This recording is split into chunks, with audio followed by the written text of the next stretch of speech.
Hey Pat, I just heard this interview and thought it's about Randy, so I thought you'd find it interesting. So apparently, even before Randy was in the band, the job was supposed to be George Lynch's, that he would get the job, um, but George Lynch turned it down because he thought he had a better opportunity with Dokken, and Ozzy was kind of a mess, obviously, at the time.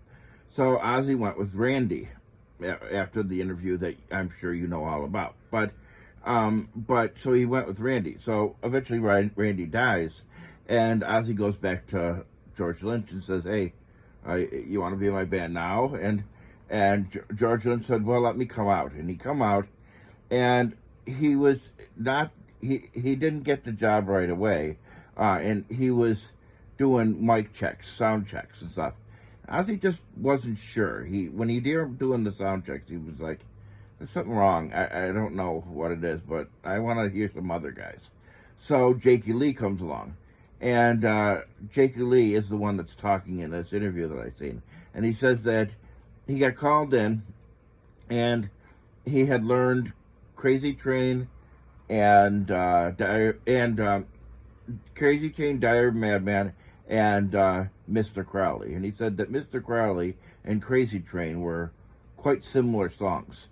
And he only had a very short time to learn them. So he went in and played these songs, but he said he kept on throughout it getting the Mr. Crowley and Crazy Train mixed up, and he would interpose the parts that were supposed to be in each, and not getting it right.